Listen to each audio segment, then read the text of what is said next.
Andrew motherfucking Tate. The decay of Andrew Tate. TikTok's worst alpha male.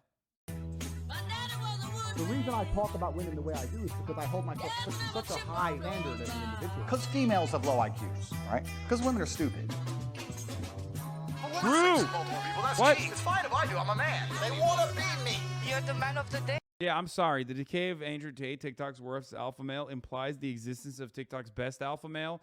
And that's right. It's me. I'm TikTok's best alpha male. Let's go. I'm always the man of the day. I'm a chip off those.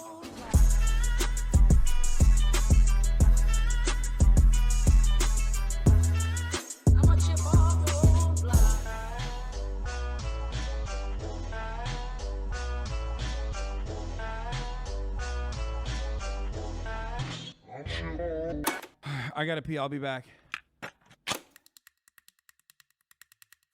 The alpha male can be defined as a man tending to assume a dominant or domineering role in a social or professional situation. Or this. The average male body count in their entire life worldwide is 7. The average female body count in their entire world worldwide over a lifetime is 14. The more you get pregnant, the more your value declines. Red flags in women if she wears a lot of makeup. Stop being a puppy, be a dog, hump that leg. As of late, YouTube and TikTok have seen a dramatic uptick in content concerning the manosphere, an online network of content creators with a central focus on men's issues. While ranging in ideology and presentation, the one thing all these media personalities tend to have in common is hating women. Being that women are the physical manifestations of this phenomenon, they can't be trusted to handle anything of greater responsibility, anything of greater importance than daily household chores and taking care of babies. Marketing content towards lonely teenage boys in need of a father figure has proven to be a surprisingly profitable racket for a slew of failed pickup artists. You want to go for a ride? No, I can't. Go for a drink? Okay, gotcha.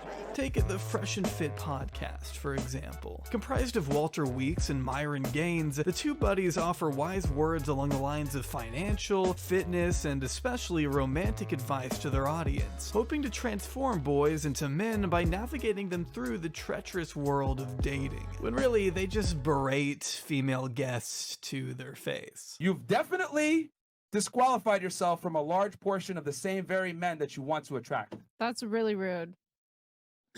Despite their many controversies and track record of questionable takes, Walter and Myron are thriving. Sinking their teeth into every major platform, Fresh and Fit have taken the internet by storm, influencing a new generation of kids one embarrassing snippet at a time. And I'm tired of women out here telling dudes, small dick energy, It's just so sad that it is just so fucking sad, okay, that dudes are so cucked and so incredibly embarrassingly awful with women that, like, the main dude representatives and dude educators are just openly demonstrating their fucking insecurities on the timeline, and people are like, fuck yeah, king. Fuck yeah, king. You're right. These women are bitches, bro. How dare they say I have small dick energy? It's crazy, dude. It is crazy. What the fuck happened? What happened to men? Okay? Seriously, not to get on my Jordan Peterson shit, but like, what happened to manly men? Insecure. You can't even be a fucking decent woman and not be a slut. I'm not going to the Lamborghini dealership with 300 bands to pay pay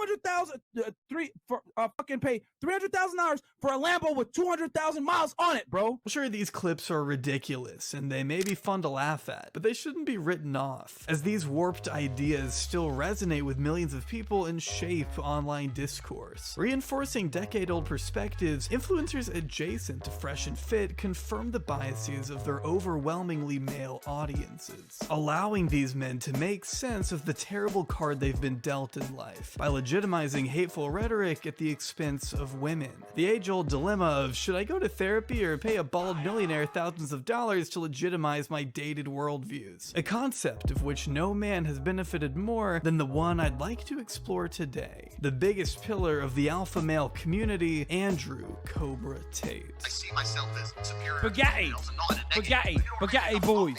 That's perfectly fine.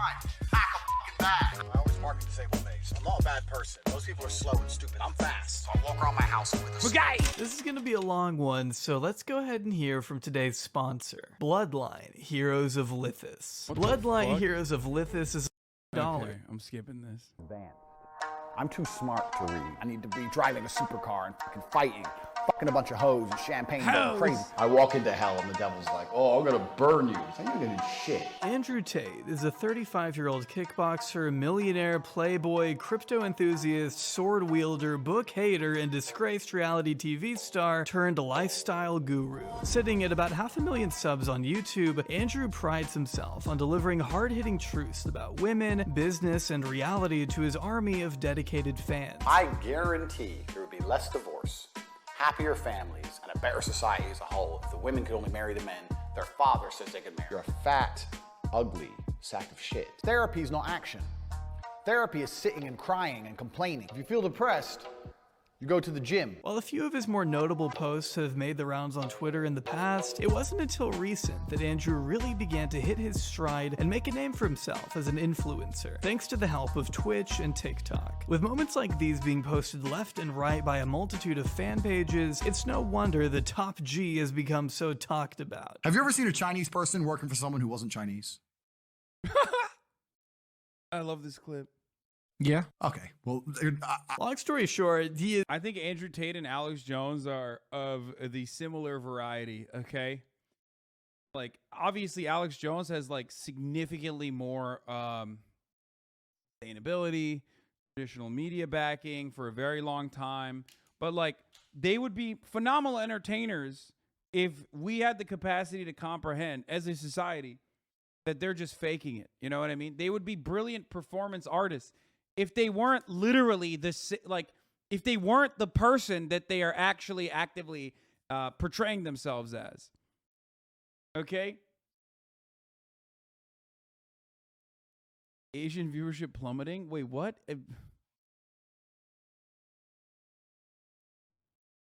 Is absolutely insane. But while some may brush off such ridiculous sound bites as satire, treat him as a joke, or outwardly challenge his theories to his face, others look to him as the second coming of Jesus Christ himself, spending hundreds, thousands of dollars to join what is essentially just a glorified Discord server, all made possible by the millions of loyal followers he's gained in an impressively short amount of time. A cult of meat-riding zealots who value the words and opinions of a man who is currently under investigation by the Romanian police because of human trafficking, in which he responded by calling the accuser soy. Man.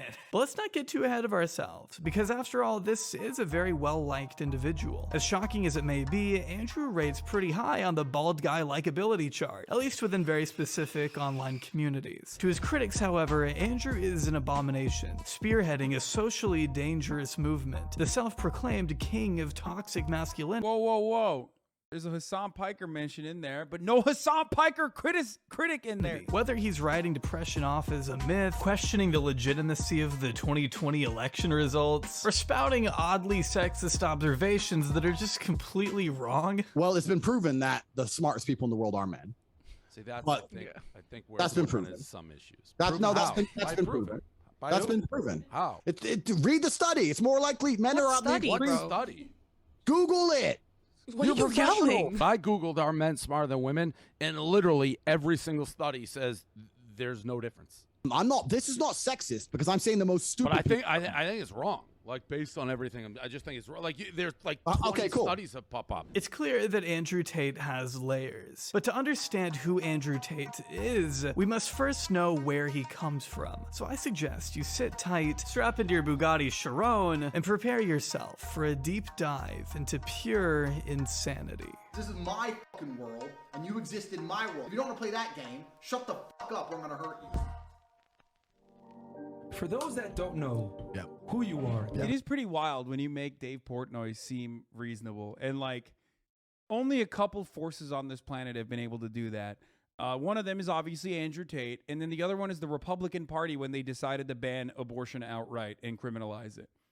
Like, I can't think of any other instance where like Dave Portnoy across the board came across like genuinely like a reasonable person. Crazy. been living under a rock. Yep. Can you please tell the people who Andrew Tate is? Okay, well, I've lived an eclectic life, right? So I've lived many different lives. I like to think the reason I'm so wise is because I've lived 1,000 human years. So I've done a lot of different things. I've been broke, I've been rich, I was a professional athlete, I was a webcam pimp, I've done it all. Emery Andrew Tate III was born on December 1st, 1986 at Walter Reed Army Hospital in Washington, D.C. The eldest of two siblings, Janine and Tristan, the latter of whom we'll be discussing quite a bit, and the former being estranged from the other two. Because she's a lib. Talk to me. Lives in America, you know, full left-wing BLM, crazy. Thinks that I exploit women because of my business. You know, she's just a hater. I have nothing bad to say about Just my a sister. hater. She just doesn't talk to me. We just don't talk. Haven't spoken properly in years. Wish her all the best. Don't know, but she lives in fucking Kentucky somewhere. I don't know. That's right. According to both Tristan and Andrew, their sister refuses to speak to either of them. Gee, I don't wonder what could have caused that little tiff. My sister and I, we don't really talk. We don't talk because she goes to feminist rallies and believes Trump's a racist. Dude, it is kind of remarkable that Andrew Tate did so much for chinless guys, by the way. Like, I haven't seen chinlet representation on the main this hard. I haven't seen people riding for a chinlet like Andrew Tate this hard since fucking Leafy got banned, okay? I mean, my God, it's kind of crazy. I know. How can Andrew Tate have a low IQ sister? Lives in America and she's not very smart. Arguing with her, talking to her is annoying because her points are baseless and she's low IQ. Their father, on the other hand, was a professional chess player, an achievement both Tate brothers have always been known to laud and appreciate. Our father was a professional chess player, driving from chess tournament to chess tournament in a Pontiac Sunbird. Sometimes he won, sometimes he lost. A lot of the time he slept in the car. Had a couple thousand here maybe, but then he had to play chess with it for the next 3 or 4 months, driving across America from California to New York in a busted up Pontiac Sunbird, playing chess and winning games. While Andrew was still very young, his family moved from D.C. down to the south side of Chicago, bouncing around poorer areas of Illinois before making the jump to Luton, England, where all 3 siblings would be raised. However, not all was well within the Tate family household. When my mom and dad split up, we moved to England, and my sister stopped talking to my dad because obviously my mom was upset because they split up, and my dad cheated, and my sister stopped talking to them. Yeah, and me and my brother. Can we just explain the quotation marks? Philip Plein is like, when I see a motherfucker wearing Philip Plein, I immediately know everything I need to know about them, okay? This brand is the perfect, and I mean perfect brand for guys like Andrew Tate, okay? That's all I'm going to say. If you don't know anything about the brand, don't worry about it. If you know anything about the brand, you know exactly what the fuck I'm talking about. You're like a partial owner of a restaurant, of a sequence of restaurants and nightclubs. Every single one of them has never turned profit and never will. There's always shady back-end deals going on. And you're rocking fucking, rhinestone skull Philip Plein, okay?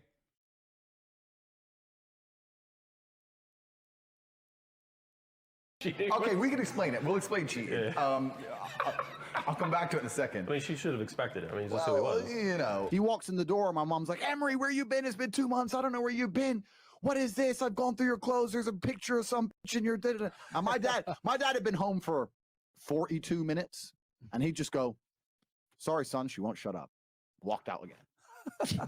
Why does he think this is cool? With the move coming off the heels of the divorce, his parents... It's kind of wild that he, like, tells this story, like, as though it's a cool one.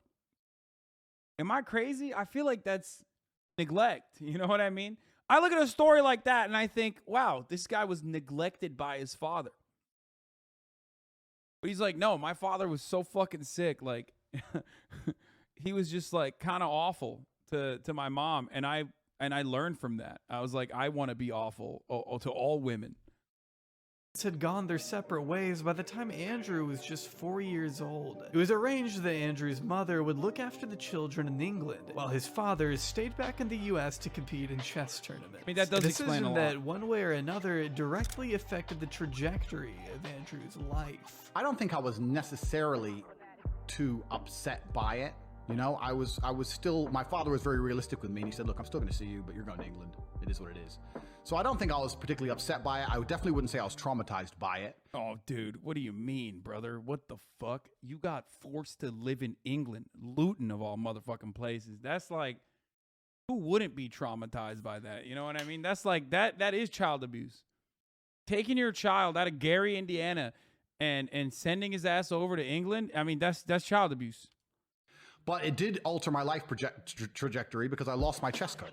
Andrew has always taken the art of chess very seriously, incorporating its skill and intricacy into his own business practices and symbolism into his own branding. Having such an outlet diminished at such a young age must have been tough, but it wouldn't be long before he figured out how to channel his energy into another skill, one that by his own admission would be of great use no matter where he went. With fighting, is something you internalize, and for me that was interesting to have something that I've always got with me at all times. So that's the reason I was interested in it, if that makes sense, as opposed to other sports where you need all this other shit for it to even be relevant. It's safe to say Andrew's passion for fighting has remained a massive part of his character, dating all the way back to the day he was born. If you believe this unhinged biography I guess he wrote himself, 2 weeks overdue, I was nose breathing already as the doctor held me upside down by my heels and my right fist was— Bro, you want to be Kim Jong-un so bad, bro. This is straight up Jusha shit, okay? Like, autobiographies that like go crazy about like unimportant parts of your life and try to literally reinforce that deity that you are. Yeah, he's a Jusha guy. He's a Jusha boy, you know?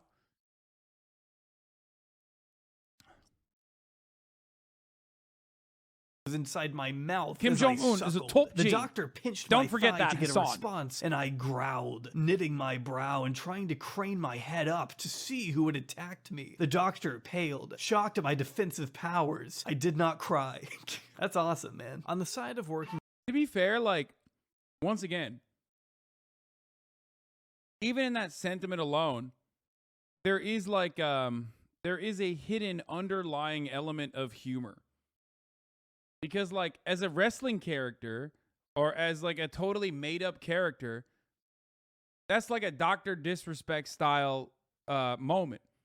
If he didn't take himself so seriously, okay, and if he wasn't like constantly being like as misogynistic as he humanly can, like writing for misogyny as aggressively as he did, and if he toned it down as an entertainer, like you can see that is, I don't know, I just can't like stop thinking about people as performance artists, you know what I mean? That in and of itself is like funny. It's a funny thing to write about yourself. a few odd jobs, Andrew grew to hone his boxing and martial arts skills, and by 2009 had gone on to win the International Sport Karate Association Full Contact Cruiserweight Championship. I understand this may sound like I'm speaking another language if you're like me and have never followed anything resembling kickboxing in your life, but anyone interested in the sport, especially around this time, would certainly come to know Andrew on somewhat of a significant scale. At one point, Andrew was ranked #1 at his weight in all of Europe. Though he lost his first world championship to Jean-Luc Benoit, he contested the results and beat Benoit in a rematch just 3 months later in Luton, where he officially became champion. Securing his second ISKA world title in 2013, Andrew traveled the world as a professional kickboxer. I'll spare you the details because frankly his athletic achievements don't concern much of this video. Regardless, after initially retiring at 28, Andrew eventually came out of retirement and famously challenged Jake Paul to a fight in 2020, sparking a feud that's lasted ever since. I will fight you any day of the fucking week. I live in the real fucking world, Jake. I will take a few weeks break from living my retired life to kick the living fuck out of a fucking goofy, fucking entitled dickhead like you. He runs with this whole thing like, what color is your Bugatti? Andrew, like, it's not cool to tell kids that they need a Bugatti to be cool. This is Jake Paul's the funniest person to say this. Can we just take a brief moment? Just a brief moment. Take a breath and just think about who the person who's saying those words is, okay? My Bugatti that I have is in a Morgan Stanley bank account, compounding interest and hundreds of millions. There you go. He also immediately followed it up with the douchiest fucking thing you can say, regardless, okay? Like, he couldn't even hold the act for like 3.5 seconds before saying one of the douchiest things I've ever fucking heard a human say. It's great. Millions of dollars. So that's cooler than having a fucking Bugatti. It's virgins. Kids who are virgins who think by watching him they will get But laid. then he follows up with this take, which is true. That's who his audience is. But I think he's training them to not get laid, and that's the problem. Exactly. Like I want them to get laid. They're but pissed off at girls because they've never gotten laid, and they think by being this alpha male and copying this douchebag who wears giant fucking aviators indoors on his fucking podcast, they think that's gonna get him some pussy. Like, no, Andrew Tate's fans are all virgins. And they're watching him to try to get laid, but they're going to get spit on and slapped by a girl. That's what's going to happen. See, Andrew may have been a world champion, but that's not where he earned his millions. Andrew Tate consistently offering W's to some of the worst people in media. Like, literally, I've never seen someone so consistently hand off W's to some of the worst motherfuckers in media, okay? If Jake Paul has the moral high ground, you are fucking gone, son. You've done the worst thing you could have done. Look what you did. You made people agree with Jake fucking Paul, dude. Like, that's like multiple layers worse than fucking Dave Portnoy, okay? A person that has quite literally built a fucking media career. At least Logan Paul sometimes has like agreeable takes every now and then. Logan Paul will like pop off on BLM, you know what I mean? And everyone's like, wow, oh my God, he's crazy. That white boy is crazy. It's like Jake has none of that. I've never heard this motherfucker ever get a dub in a conversation until that moment where I'm like, well, there you go.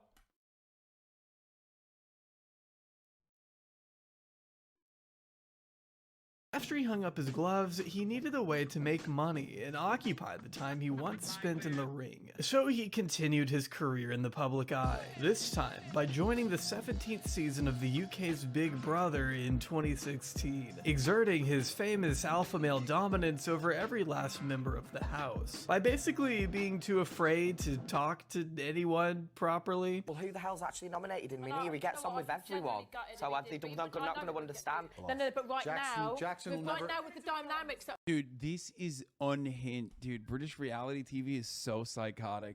I'm sorry. These people look fried, brother. What the fuck? They literally look like they all got deep fried. What is this, dude? What the fuck? Why'd she put white lipstick on? It makes the tan look so much worse. Why? Oh my God, dude. Oh my Lord. are going on in the house, I definitely think Marco's going to be the better choice. If we don't end up... Well, we're going to do a vote. We're going to do a vote on this one. Yeah, Marco. It's literally so funny to see Andrew Tate, a guy who's hailed for the Patrick Bateman-like energy he supposedly exudes, being talked over and ignored by everyone in the room. After watching so much footage of this guy talk, it's kind of refreshing. He seems kind of shy. I don't know. Everyone else is like interacting, and he just kind of chimes in occasionally with like, "No, we should do this." Oh. I think we should. Maybe this is before he got his giant ego. But unfortunately, this reign didn't last long, as Andrew would soon become the first house member to be evicted a whopping 6 days after the show began. Big Brother has called Andrew to the diary room. Due to events in the outside world, Andrew has had to leave the Big Brother house. What? Oh my God, that's the first one out. That's right, Andrew Tate lasted almost 2 weeks less than even Sam Pepper. I don't know what it is with absolute freak shows going on the British Big Brother, but someone should probably look into that. With such little time actually spent on the show, navigating the scene and making awkward conversation with other house members, you must be wondering, why'd he leave so soon? Well, it depends who you ask. If you ask Channel 5, it has to do with some outside activity, accompanied by a leaked video video of Andrew seemingly lashing a woman with a belt. Now, both parties have since defended the video as consensual and that the belt didn't actually hurt her, before Tate shared an image of the girl holding the belt and posing with a tattoo reading Tate's property on her pubic region. I'm not going to show the video here because it still makes me uncomfortable, and there are a few other abuse allegations we'll be sure and cover later. According to him, the real reason he was kicked off the show was because of his master plan the producers were too afraid of him enacting. Bro, this motherfucker's had a master plan since 2016 when he was on Big Brother. Just like the second coming was gonna happen in his master plan. And then it fucking fell flat on its face. Oh my lord. To quote Andrew, I had an amazing master. To quote the Chapo boys who covered this for some fucking weird reason. None of these other motherfuckers have a wizard on their team. Okay, so much respect to Andrew Tate on that front. At least he has a literal wizard / magician on his team. A fact that not a lot of people bring up, which is weird, except we've brought it up because his magician has cursed me, if you remember. But the only other group of individuals that I know that have brought up the fact that Andrew Tate has a magician in his squad is the Chapo boys.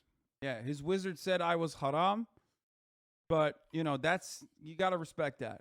People don't actually have wizards anymore, and that's fucked up. Plan, and the producers of the show were worried that if I did such an amazing plan and got caught, that it was gonna kick off in a big way. Real shame we never got to see it. Always a little hard to know exactly what Andrew means considering his bizarre relationship with words. Which leads us to another signature aspect of Andrew Tate, his infamous persona. Whether or not Andrew is playing some kind of character or saying these things to be satirical may be clear to some, but remains undetermined in the eyes of other spectators. Which is reasonable enough. It's hard for any normal person to watch this and assume he isn't joking. If I were to get on a plane and that plane was to fly into the eye of a hurricane, there was a 50% chance of it crashing. I'd want a male pilot because I think that males are better under stress and under pressure. I think they're less likely to get emotional in a life or death situation. That's why they make better soldiers. Only issue is, he isn't joking. At least not according to him. I mean what I say, but I'm funny. But it's certainly, definitely authentic. I might be delivering things in a more dynamic way depending on the setting. But all in all, that's basically pretty much what I'm like. This is the real me. I have a showbiz version, but it's all very real. These are the things I say. These are the things I believe. These are the things I talk about in my private networks. I just don't talk about them here to public. I don't talk about them nearly as deep or as advanced. While his diehard supporters may jump at the chance to dismiss some of his more offensive language as nothing more than crude humor, Andrew himself has openly stated the contrary, insisting that every take, every opinion he lays out in front of us reflects his genuine beliefs. Now, he may lean into the douchebag persona from time to time by use of hyperbole or by getting a massage during a debate with XQC, but that doesn't mean his words represent anything other than his true school of thought. And anyone who may imply otherwise is both enabling harmful rhetoric and dismissing a major part of Andrew's identity. In fact, even he would consider it offensive. I'm genuinely confused. So when the camera's off, Yes. I stop believing the things I've lived. That is true. Andrew, I stop believing the things I say. Only a person with a low IQ would even contemplate that's a possibility. So when someone comes along and goes, he's an actor, what is the logic fail? He isn't playing a character, this isn't satire, and the more people willing to write him off as such are only aiding to normalize this kind of language going unchallenged as it gains traction in the mainstream. You don't go to the gym to get strong to just be weak in secret. It doesn't make sense. it doesn't make any sense. Besides, this kind of behavior from Tate is nothing new. Sure, he may have only risen to online notoriety over the past few months, but he's been known to grace tabloid headlines since before his fans exited the womb. And I know Andrew's fans may roll their eyes, but I have to give another trigger warning here, as this next segment will be discussing Andrew's various brilliant takes on sexual harassment. And by brilliant, I mean god-awful. In October of 2017, 2014, Andrew went on a bizarre rant that would become rightfully chastised by celebrities and news publications all over Europe, beginning with the assertion that women coming out against Harvey Weinstein shouldn't qualify as victims if they, quote, exchange sex for opportunity. Tweeting, Harvey, creep? Obviously. But women have been exchanging sex for opportunity for a very long time. Some did this, weren't abused. Continuing, if you put yourself in a position to be raped, you must bear some responsibility. With sexual assault, they want to put zero blame on the victim whatsoever. Yeah, that's the problem with sexual assault nowadays. Not enough victim blaming. That's solved it. And that's great, man. Every time I see this fucking quote, it still blows my goddamn mind, okay? Andrew continued, before going on to compare women to inanimate objects. If I left $1 million outside my front door, when it got stolen, people would say, why was it there? Irresponsible. I can say nobody should steal, it's wrong, and everyone will agree. But still, very little sympathy per my bad decision pre-thievery. A comparison so obviously egregious, I don't think you need me to sit here and explain what's wrong with it. Dude, no, it is great to explain this, in my opinion, okay? Because it is at the heart, okay? It is at the heart of so much incel commentary. People literally do not understand that they treat women as objects and very openly state that they treat women as objects by directly comparing them to objects. Something you would never do with men, okay? That's just it. That's why so many of the fucking fresh and fit boys and the manosphere motherfuckers, like so many of them, whenever they talk about women, they regularly use like Bugatti, Lamborghini, like a pile of cash. These might be objects of desire, but they're still fucking objects. Okay? I don't know how to describe this to people that don't see it, but like, that's not an object, dude. That's a person. Okay? But if your starting point is like, you know, women are comparable to objects, then yeah, your brain is so fucking broken that you're probably not going to get it.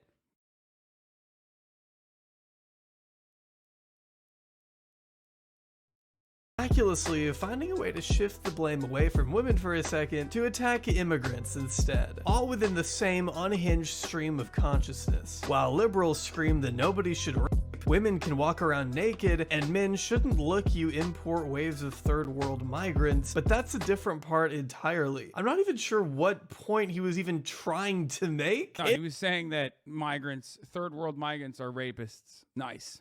Andrew's brain has been rattled by so many concussions over the years, I'm surprised you can even string a sentence together at all. Which, of course, is hilarious considering that he's a fucking immigrant. But, you know, he said third world immigrant, so obviously it's not him. He came from Gary, Indiana.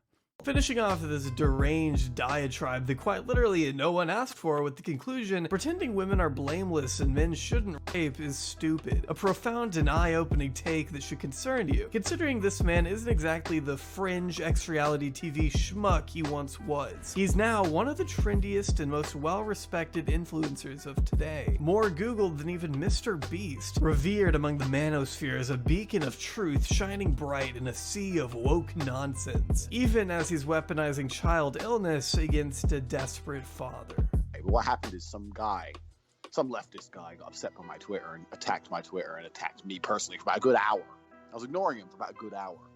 He said something like, if I had your kind of money, my son wouldn't be in trouble. And then I replied, well, what's wrong with your son? John Rosenberg is an award-winning cartoonist known for a variety of webcomics he's produced over the years. One of his sons has cerebral palsy, and a few years ago was accepted for a life-changing surgery that had the potential to treat his condition. The only issue was, as one could assume, the procedure wouldn't be cheap. But with John having a decent following online, he decided to set up a GoFundMe to provide the means needed for his son to get surgery. This was noble really- cause this is, that like, pretty much anyone on the insanely planet could fucked up. support, other than one man, Cobra Tate. After the two shared a heated back and forth in October 2017, a big month for Andrew, I guess, John remarked that if only he had the same fortune as Andrew, he'd be able to pay for his son's surgery no problem. To which Andrew responded with, "Do you feel like a failure that the amount you need to help your own son is less than a quarter than I spend on my 5 cars? I will help you if you ask. It's nothing to me. Your comic books have failed, but I am a success. Ask nicely and I'll save your son." Going on to doubt the existence of his child's medical condition entirely, falsely accusing John of lying about his son's cerebral palsy before repeatedly insisting he begged him for money. When in reality, John responded to this little offer with, "You can take your money and shove it up your superior asshole, Cobra Potato. Come punch me already." So, you know, I wouldn't exactly call that begging. Plus, unbeknownst to Tate, John had already reached his goal with over 1,000 people raising $65,000 in just a week, all before the top G ever extended his selfless offer. But that didn't stop him from taking credit and reveling in the glory provided by his brainwashed fans, retweeting one post that, Bro, that's so fucking, oh my god, that makes me so mad. That is so, oh, it's like everything I fucking hate about the internet, where you can just, like, no matter what happens, you can just change the dynamic of any particular circumstance, no matter how awful it is, to benefit yourself. It is, like, truly fucking evil. Oh, that read, "Andrew, the hero we don't deserve but badly need." As far back as this exchange may have been, it's important to realize just how little has changed over the course of so many. I love that to the fucking ape-brained idiots is like, fight him. Bro, Andrew Tate would probably still fucking beat my ass, dude, okay? He's a fucking professional kickboxer. I have no fight training. What the fuck is wrong with you fucking dumb ape-brained idiots where it's like, dude, fight him then. Oh, no, I mean, I admit it. Like, I've never fought professionally, dude, okay? I've been in a lot of fights. I've won some. I've lost some, okay? I'm not like a fighter. I've never done organized combat sports. Also, just because he's a good fighter doesn't necessarily mean he's exactly well composed, especially considering that we had like a normal conversation where he got a little bit of light pushback and he fucking lost his shit. So clearly, it's not like he's in the best mental state regardless. You know what I mean?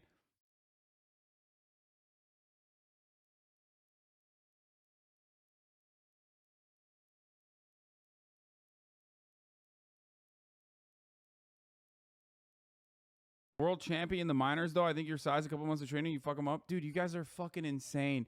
Twitch chatters are so dumb, okay? I've talked about this before. This is the D3 college baller reference again. He's trained you or not. He will beat you probably 90% of the folks he encounters. That doesn't make him not susceptible to the top of the hour ad break. Fuck you! You brought up a good point, and what did you have to do? You have to use my good point, bring it back, and remind everybody, and then fucking use that as a top of the hour debate, okay?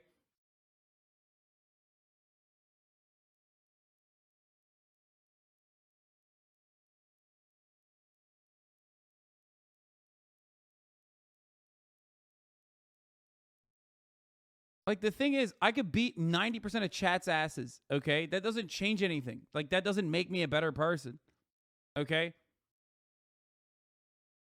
Like, nobody thinks this way in the real world, I hope.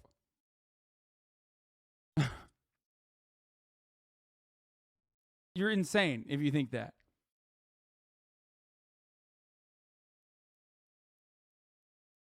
Not me, I'm a fucking beast, Azan.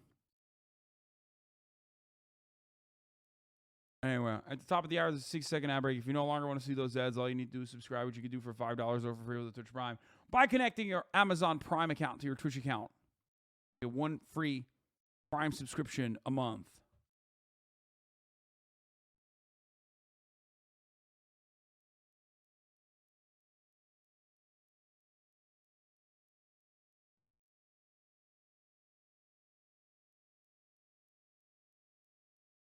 Here's a 1-minute ad break now.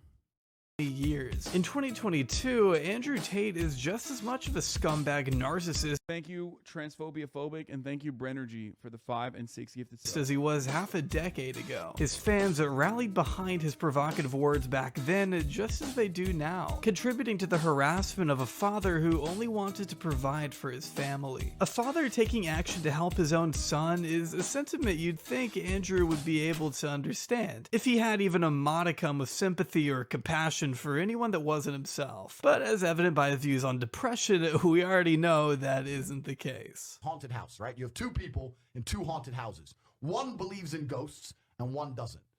You hear some noise in the night. The wind blows, right? The man who believes in ghosts is like, oh no, a ghost. Now he's scared. The guy who doesn't believe in ghosts goes, wind, whatever, and goes back to sleep.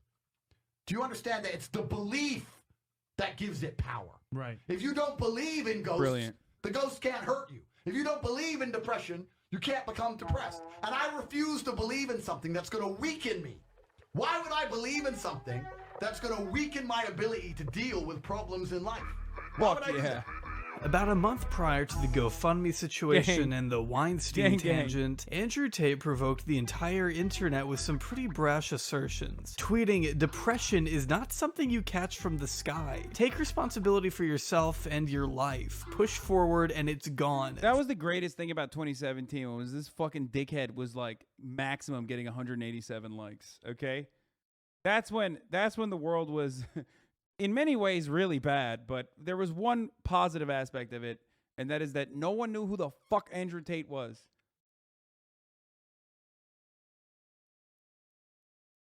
Fact. Not even a week before World Suicide Prevention Day, Andrew decided to label depression as a personal weakness instead of a medical condition that obviously exists according to virtually every physician on the planet. But hey, I'd rather listen to the guy who gets kicked in the head for a living. Now, this opened up a days-long firestorm of debate involving celebrities like Patton Oswalt, medical professionals like Dr. Vikas Shah, and even J.K. Rowling, who actually pulled her head out of her ass long enough to make a few decent points for once. Responding, "This thread will teach you a lot about the defense mechanism of projection, but zero about the real mental illness that is depression." Now, the thread in question is of course gone, seeing that Andrew has been kicked off the platform many times over. But according to this article from around that time, author Michael Tannenbaum highlights these posts and shows Andrew doubling down in his argument, spouting things like, "Everyone's depressed nowadays," tweeting me, "I'm depressed," and and another sequence of Andrew Tate literally giving some of the worst motherfuckers a W. I can't believe it. This video should be just this video should literally be, Andrew Tate is so bad, he makes the worst people in society look good. Wild. Jake Paul, J.K. Rowling. Who's next, dude? Henry Kissinger? I feel like it's going to be like Henry Kissinger be like, yo, that's too far. You know, I did the massacres in Cambodia, but like, you're going too far with this. George W. Bush is about to fucking come swinging for Andrew Tate.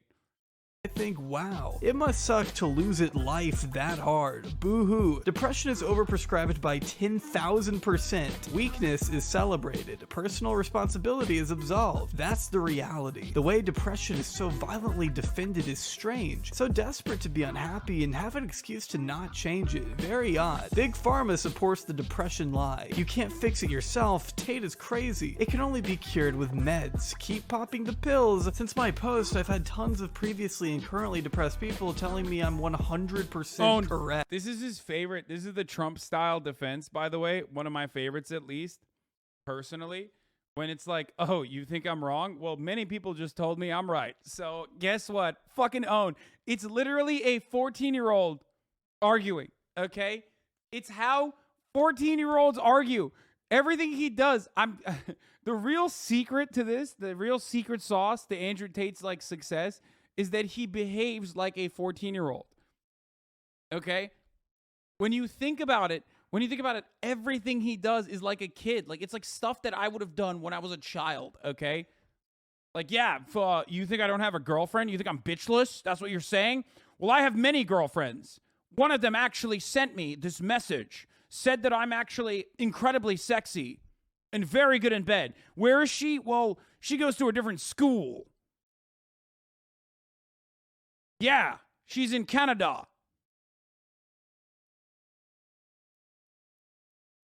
Which is probably the reason why 14-year-olds love him. Because honestly, if you were fucking 14 and someone who behaves like a 14-year-old had access to like Bugattis and was like routinely around women he paid to be around, you'd be like, what the fuck? This 14-year-old's cool as shit. And I think that's where it's coming from. That's the reason why he's so popular. Because he like literally behaves. Well, maybe he's not even faking it. Maybe it's the CTE, but he behaves like a fucking 14-year-old. And yes, if he was going to your school when you were 14 and he had a fucking sick car, he'd be like, oh my God, this is literally the coolest 14-year-old. He gets to have sleepovers with the boys, no yucky girls allowed, okay? Only when he wants to. He's constantly saying women are bitches and giving us cooties, okay?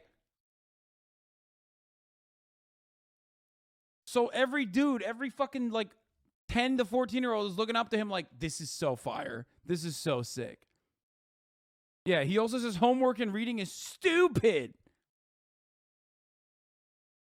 A bombardment of anecdotal stories and frankly childlike arguments that hardly hold up in the face of actual evidence and numbers regarding depression. For instance, Mental Health America notes 50 million adults in the United States who experienced mental illness in 2019 alone, which is about 19% of all adults. And those are just the ones who reported it. A more recent 2022 study cites that over half these individuals have not sought treatment, totaling to at least 27 million people in the US suffering from mental illness without any prescriptions or professional assistance. I'm not saying that instances of overprescribing don't happen, they do, but Andrew is deliberately showing one side of a way more nuanced discussion as a means to be brash and justify the conclusions he's already made. It's crucial we work to normalize these issues as much as possible, not dismiss them and ostracize those who are struggling with depression. Pinning the root of depression on weakness simplifies the very real, legitimate factors that may be contributing to your ailment, factors that are often out of your control. But don't listen to me, take it from Robin Williams' daughter, who responded to Andrew's tirade with, whatever your intention, this happy people telling the depressed to get off their ass mentality is harmful, problematic, and wholly useless, she wrote. There are no experts in happiness, and he's clearly not an expert in depression. There is pain in suffering. There shouldn't be shame. To those internet bros out there who think that manning up means showing a complete lack of empathy, fear the day you need it. It'll come. People come at me and think they're smart.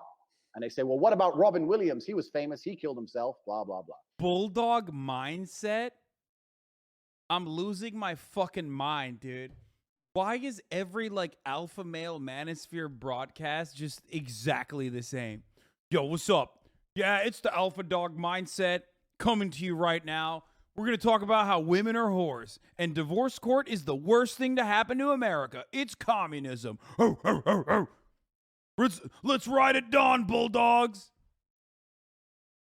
Yeah, it's just, yeah, the manosphere is just full of fucking furries, dude, that just would be way more comfortable with themselves if they just allowed their freak flag to fly. You know what I mean? And I say, yeah, and I'll tell you why he killed himself. He killed himself because of people like you who are telling him depression is real, not people like me. If he would have walked into his first therapy session. Yeah, no, he is Turkish, by the way. John Sönmez. You know this motherfucker's Turkish because his last name is Sönmez. That O has to have an umlaut on it as a okay? And his therapist said, look, Robin, you're a millionaire, you're famous, you can fuck any woman alive. You coming here is insulting to people with PTSD and genuine conditions. Grow up and get the fuck out my office. I guarantee he'd still be alive. But these opinions make sense when we consider how much of Andrew's worldview is rooted in traditional values. Upholding patriarchal ideas and blaming society's downfall and its deviation from what was once considered moral and correct. It was reported that even back in 2018, Andrew ranted about the decline of Western civilization on Facebook after seeing— he was, dude, he was trying to make a name for himself as like a far right commentator back then. That's what he was trying to latch on to. Some of which was probably real legitimate opinions that he had, like real legitimate reactionary points of view that he had, and then others was others was like him trying to fucking clout farm off this. He He hung out with the EDL guy. What was his name? Tommy Robinson? Like, he was just straight up a grifter. A poster at the airport encouraging girls to go on holiday as opposed to encouraging being a loving mother and a loyal wife. Andrew believes a woman's primary role is to serve her husband rather than pursuing a life or career of her own. If you're not going to have children, what are you going to do with your lives? Travel, just pursue anything that makes me happy, try to make money. Travel, focus on my career, things like that. I honestly just want to get right into my career. Do whatever the fuck I want. A life without children is vapious. And it's inane and it's pointless. And when you're 52 and you're past it with no grandchildren in a house by yourself and all your friends have grandchildren in this beautiful life and you're sitting there by yourself, do you think the fact that you can afford a few extra Gucci bags is going to genuinely make you feel happy? But these are hardly new principles. In fact, they've been widely preached for the past century. But because our world is slightly more progressive now than it was in the 1950s, Andrew is suddenly lauded by modern reactionaries as brave for exhibiting these thoughts freely, going against the grain and speaking his mind whenever and however he wants. And why shouldn't he? It's gotten him this far, hasn't it? Andrew Tate has built an empire off telling people what he thinks and why his ideas are objectively correct. Which would be one thing if those ideas didn't consist of women can't drive and should be treated as property. I think my sister is her husband's property, yes. When a bride is walking down the aisle to marry the groom, the father walks next to her and gives her away. I'm not saying anything which is really, truly even controversial. The whole world agreed that the woman belongs to the man when she decides to give herself to a man. I mean, if you knew anything about Andrew before clicking this video, it's that he isn't exactly the poster child of modern day feminism. A lot of these dudes talk about fertility and looks and stuff. If I meet a girl who's 33 and single, I know the amount of dick that's been through her before me is just simply unattractive. If I get a 19-year-old girl, I might be her second or third man, right? But in general, this is also one of the reasons men find youth attractive. You want to blow up the internet? I'll blow up the internet right now. The reason 18 and 19-year-olds... He's blowing up... He's like, I'll blow up the internet right now. I'll say so many suspicious things about young women. As a guy almost 40 years old, that it will blow it up. It'll blow it up. ...are more attractive than 25-year-olds is because they've been through less dick. I'll say this right here on the internet. Once you're 18, if you want to get yourself a real man, I know a guy. You do? I do, yeah. I do know a guy. Who is it? What? It's a long story. I can't tell you exactly who because there's bad things about him. Yo, there's no f***ing way you just said that. Casually comparing women to the likes of animals or inanimate objects without even thinking about it, dehumanizing language is just embedded in his vocabulary. When pressed by Barstool's Dave Portnoy, Tate went on the defensive, stating that any woman who views herself as equal to a man is the exact kind of woman he would never give his time of day. But there are also plenty of women who view themselves as every bit the equal of a man. Those are the exact kind of women I would never ever give my time of day to. And if a woman has an OnlyFans, that's fine, but she must owe her boyfriend her earnings because at the end of the day, that's his money. You say a lot of stuff about women like that they're your property. I said that if a woman is going out with a man, she belongs to that man. That's his woman. So if she wants to do OnlyFans, she owes him some money because she's his. What about the other way around? In a relationship, and if she wants to sell those, he has a stake in those parts of her body. So it's reverse. Male porn star owes the woman. I don't know, because I think the women belong to the man. I think the woman. That's inherently where you get. Oh. It's worth noting that Andrew doesn't. I love this idea because it's like pure egoism too, where it's like, well, technically, I'm there's no double standard if I admit that I have a double standard. Yes, I believe women are property, and I believe men are not property, and therefore it doesn't matter. There is no hypocrisy in the reverse.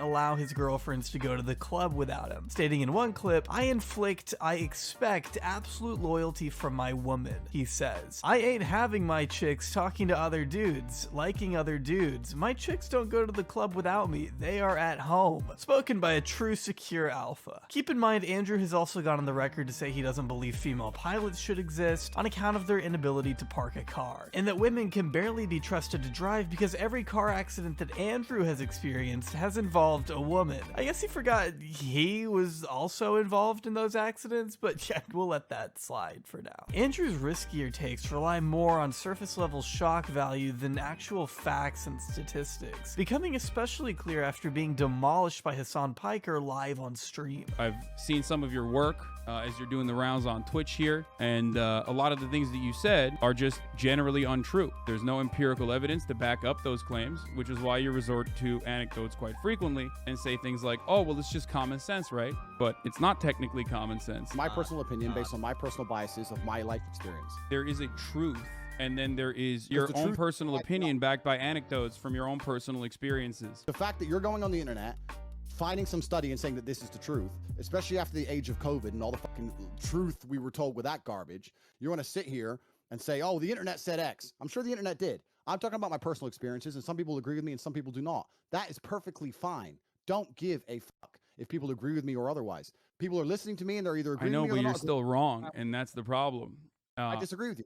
Do you want to be right, or do you want to keep speaking into a hug box where people agree with you? I'm simply asking you to look at the data. So let's change the subject because you've just proven your point. Okay, Andrew, do you believe? Well, you didn't really prove anything, but it's cool. Do you believe the Earth is flat? Yeah, Oh, he took his headphones off. He gets very stressed sometimes, and Yeah, it's cool. It's important, brother. And I it looks flat. It feels flat, but you believe it's round. Why do you believe the Earth is round? Because I have personal experience that would prove to me that the Earth is round. Oh, you have personal experience. What happened? Did you go up to the fucking moon? Is that how you figured it out? Exactly. I flew up into space and I looked down on Earth and Yeah. I saw a big circle. That's crazy.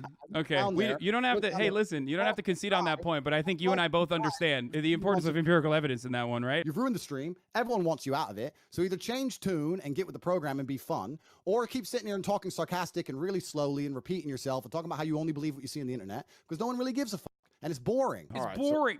Let's move on. It's clear from this exchange alone that Andrew reaches a conclusion first and works backwards from there, justifying his flawed positions any way he can, even if all the evidence he has is purely anecdotal. It's why he believes women to be stupider than men, despite scientific evidence proving otherwise. I personally don't understand how anyone can listen to someone so stubborn and unwilling to change their mind on anything, but that's besides the point. Andrew's inherently misogynistic. And the reason why is because people just want someone that they agree with, especially if you are launching your platform firmly on top of pre-existing social conditioning, pre-existing social values that we have been conditioned into believing. That's it. That's why nobody gave a shit about Andrew Tate when he was like talking about boxing or even depression for that matter.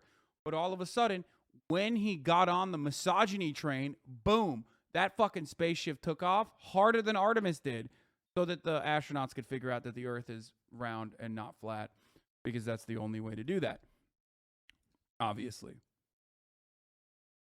That's how it works. Like, it is infinitely easier to build a right-wing media career than it is to go against the reactionary worldview that a lot of people are socially conditioned into believing. You have to fucking turn around and like explain to people why they're wrong. Nobody wants to hear that they're wrong. Nobody wants someone to undermine their worldview. Ideals lie at the center of his character, a cornerstone of his success. They've remained consistent for as long as he's been online. The only difference is now he's able to push them to a much wider, more susceptible audience, garnering more than 8.5 million views on a video where he says this. And I'm also saying that if a man did decide to explore his options, it would not be as disgusting as if a female decided to explore options. Okay, wouldn't it just be disgusting then? No. It's different if a woman does it. It's different if a woman does it. Everyone watching this knows it's different if a woman cheats. Yeah, he's like a kid. He's like a kid. He's like, come on, you know. You agree with me. You must. And there are plenty of people who are like, yeah, no, I do agree with him. He's spitting. He's spitting. He's like a child. He's a literal child. He's a 14-year-old brain, dude. It's fucking awesome. different. What kind of relationship do you have with your mother? To me, this is the video that pushed Andrew from being a niche micro-influencer to the social media juggernaut he is today, making appearances on huge podcasts all in the last 2 months of me recording this, invited into the Twitch zeitgeist by the 6th largest streamer on the platform and a MILF token beneficiary, Aiden Ross. Anthony donated $3. The Taliban says hello. What's good, buddy? The bottom line here is that Andrew Tate has What the fuck? Yo!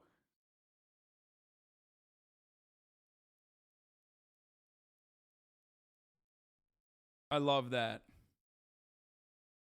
Weaponized his new position in the mainstream in order to peddle a business of misogyny. It's one of the varied reasons he's been able to maintain such wealth. His educational courses generate millions of dollars per month. Take the PhD program, for example. For the low price of £778, you too can master the ways of a true professional and obtain your honorary PhD, your pimpin' hose degree, as he calls it. In fact, why don't we look at the original course description to get a better understanding.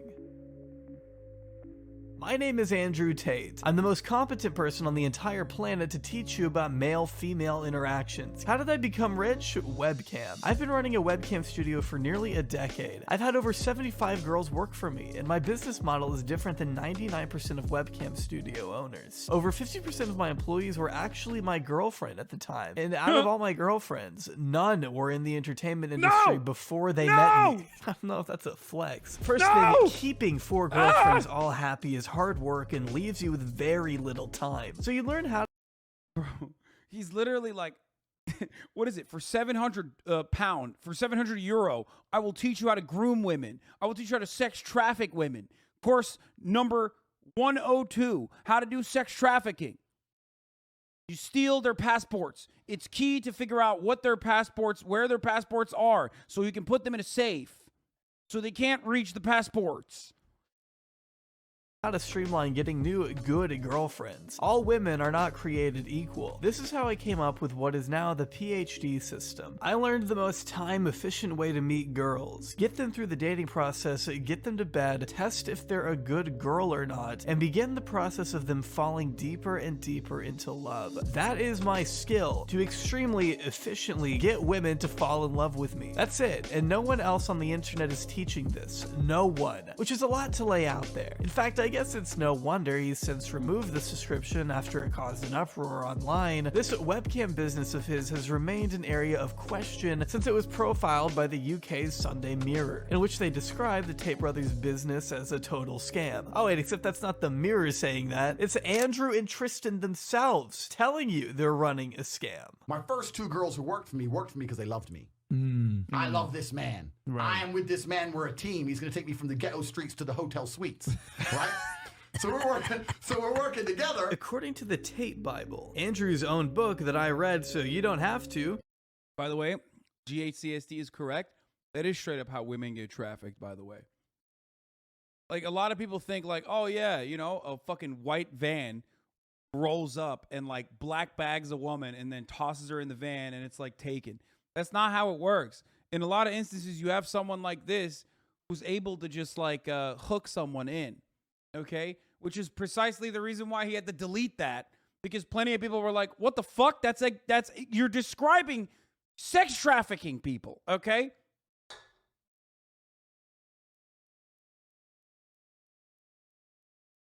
You're welcome, thank me later. Tate introduces his business by writing, "Beautiful women work for me and make me millions of dollars. They obey me because they love me. They clean my house and make me coffee and get naked on demand. That's how I make over $300K a month. I own a webcam studio. It's no secret. I've never tried to hide it. The girls sit on a computer and make huge sums of cash. No man touches them except me. Everyone's happy, especially me." The webcamming business doesn't seem to exist now in the capacity that it once did, but it was originally how the two made their fortune following Andrew's departure from fighting, and the reason why 22 girls now have Andrew's name tattooed on their bodies, but maybe that's another story. According to what they told the Mirror, their studio employed over 72 scantily clad models, taking calls from fans paying $4 a minute. They can also set up private shows and pay tips at their own risk, whatever that means. While some men plummet into debt, others put up tens of thousands of their inheritance for these women, at least according to Tristan, who feels no remorse because no one cares, and it's their problem, not mine. These models were paid to scam men online, lying about their grave living conditions, pretending to have medical emergencies, dying family members, eviction notices. Andrew and Tristan's webcam empire encapsulates the specific business model the Tates have always employed, defrauding a particularly naive and desperate crowd in order to stack their millions higher. Good thing their scamming days are over and they'd never do that again, huh? Nope. But how did we get to this point, and how did the webcam business even come about to begin with? So I text all my girlfriends, I think it was 5 of them, text all 5, said, you're all coming here to live with me and work with me.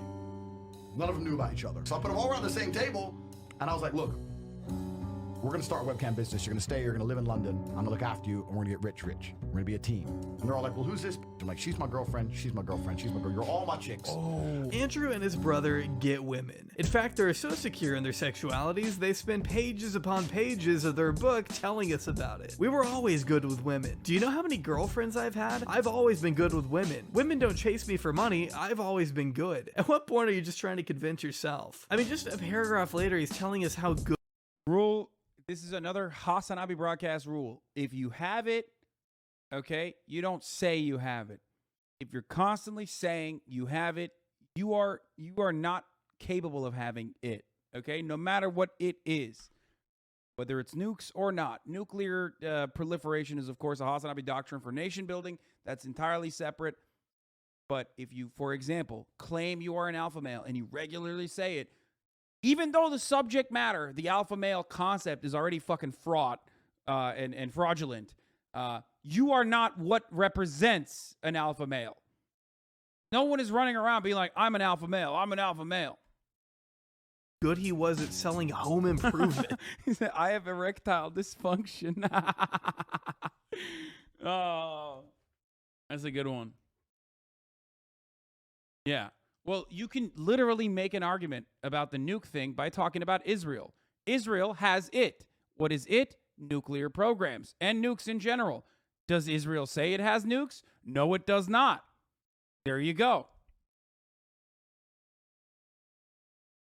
Man, I don't care. How does this tell me how to get women and become a top G? Finally admitting that the problem with women is how expensive they are. In their own words, the two realized they needed a better system. And after seeing the potential in webcamming, the brothers realized how to put the apparent harem of women around them to work. Rather than me going out slaving all day, I had a few chicks of my own. I put one on webcam in my apartment, then we had 4 girls on cam in 2 bedrooms, one after the other. I slept in the hall. I was that money hungry, wrote Tristan. From there, the brothers were able to upgrade to a 5-bedroom penthouse in Hertfordshire, raking in huge profits before leaving the UK for Romania, around the time they made their first $1 million. But why the sudden move to Eastern Europe, you may ask? Well, I'll let I wonder why he did that. Andrew explain. People say, why did you in Romania? And I explain my 5 reasons. One of them is the Me Too era. If you're gonna go to the police and say he me back in 1988, they're gonna say we should have done something about it then. They go, oh, well, you're a rapist. I say, no, I'm not a rapist. But I like the idea of being able to just say to do what I want. I like being free. Yeah, I did not edit that. A main reason Andrew moved to Romania, where he currently resides, is because of a lower chance of being caught for sex crimes. And they still got raided. Romania is a beautiful place. No fact. Oh, it's wild. But yeah, no. I mean, my man, again, goes to Romania to avoid, being in trouble with the law for sex crimes, and then still making the another dub. Andrew Tate with another dub. Romanian police. You hate to say it, but once again, Andrew Tate so bad, Romanian police look good in retaliation to Andrew Tate. Common theme here, okay? Feminists. There's no open homosexuality. It's corrupt, which suits me. There's no open homosexuality.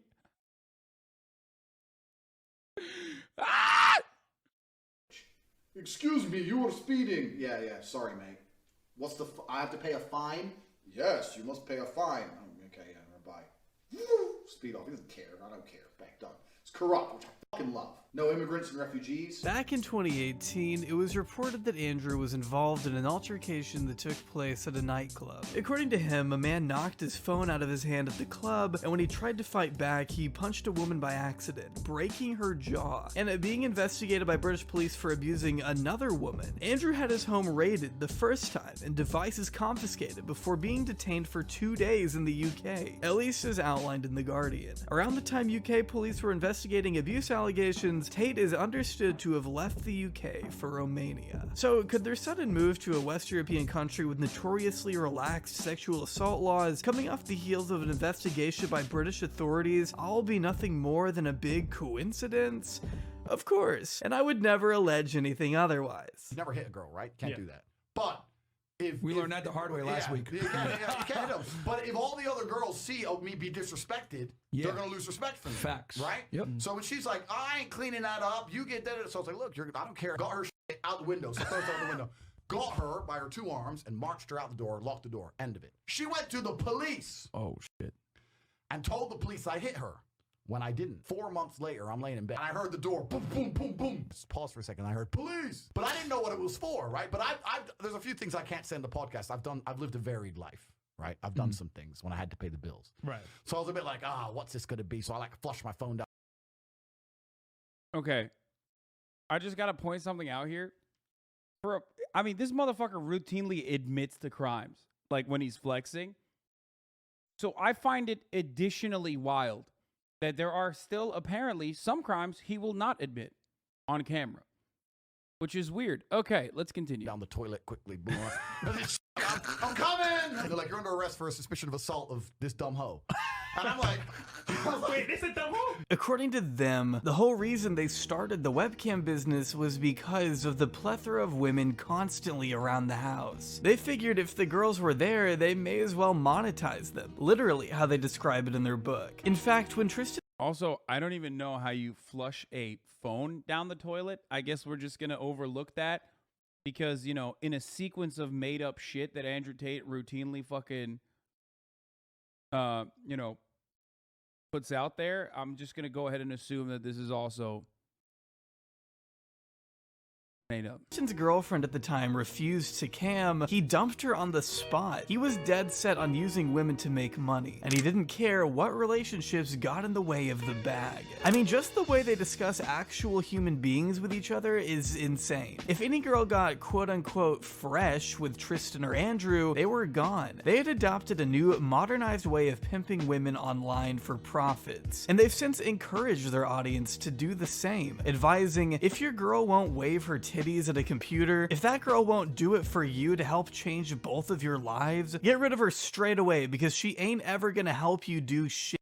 Going on to brag about sleeping with every woman they've hired. All but one. Dude is laundering money for the Romanian mafia? Yes. I think that's the very real side of Andrew Tate that, he talks about a little bit, but is not hyper-focused on by most of the YouTube commentary space and everyone else that has covered Andrew Tate. The real reason why Andrew Tate is still around to a certain degree is because I believe he does help the Romanian mafia, at least one of the Romanian mafias, launder money. We know that because he, owns a bunch of casinos that they own. These are businesses that are not flush. They are not actually, turning profit. Some of them are literally closed, and yet they are still in operation. And as I've said already, I would, if I was the fucking Romanian mafia, I wouldn't be super stoked that like my main money laundering guy is constantly running his fucking mouth all over social media about how big of a badass he is, drawing international ire to his businesses. One from Lithuania, who only sucked Andrew's dick, writing, "She escaped, I guess." What the fuck does that mean? There's no secret to how we made our money, gentlemen. We were internet pimps, and that's exactly what they encourage you to do as well, just so long as you buy their PhD course and gain direct access to the legendary Tristan Tate. Only if it's anything like their other courses, you may want to save your money. Cobra is not someone I would take advice from, and definitely not someone I would buy a course from if I was looking to learn about marketing, e-commerce, Amazon FBA, or any online business. Andrew likes to think of himself as Morpheus, breaking you out of the Matrix by forcing a red pill down your throat and screaming in your face that you will get rich just as long as you listen to his advice. I mean, he is the only human being possibly capable of teaching you the key to money making and business strategies because after all, he has supercars, mansions, a lavish life that you wish you had. As long as you're below Andrew's financial status, you are poor, and you need to change that in order to be fulfilled. I, Tate, Lord of Earth, set the bar. I set the difference between rich and poor. My amount of money is the amount of money you need to be rich. If you have less money than me, even by a single cent, you're a fucking brokey, a wagey, a peon, a peasant, a nobody. You are poor. But that all comes after you give him a quick $50 a month. Because what's the point of Andrew even sharing his abundant knowledge with the brokies if he can't make a quick buck in the process? Precisely at $5 million a month, in fact. With how much he's been plugging this course on streams and interviews, it's no wonder Andrew's been able to crack over 100,000 members with his goal set on over 1 million students in the near future. This is what really pissed me off. I mean, I still, to this day, and I've been pretty fucking correct on a lot of my Andrew Tate takes. I still, to this day, do not believe that that Discord server was actually 100,000 active paid members. Okay? I don't believe that. But I do believe that he made a fuckload of money off of it. Like, too much, for sure. It makes no sense that 100,000 people had $50 fucking to pay him every month. No shot. No shot. And it's not that I'm underestimating incels. It's that I'm telling you $50 is too much of a price point. It's too high a price point for someone to you know, think about it this way, okay? Think about it this way. I've been a live commentator. Not even me. Fuck me. XQC. Live for 8 to 10 hours every single day to 70,000 live viewers, okay? Sometimes 100,000, sometimes lower than that. But regardless, XQC has what? Fucking 80,000 subs or some shit? He's been doing this for years.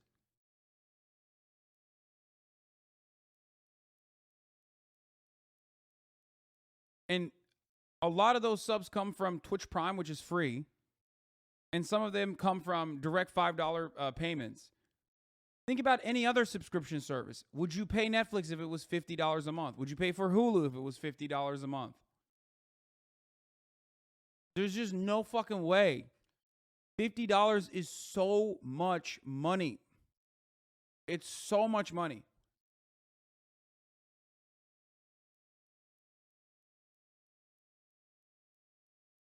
Also gifted, so not everyone's paying on Twitch. Yeah, exactly. The $50 a month thing is just like, it's so expensive that for the information that you're getting out of it, no matter what the fucking, no matter what the promises are, people are not willing to pay $50.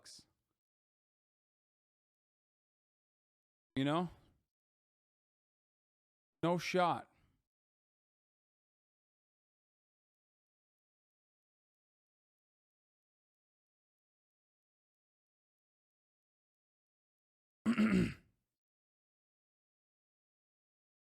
Anyway, I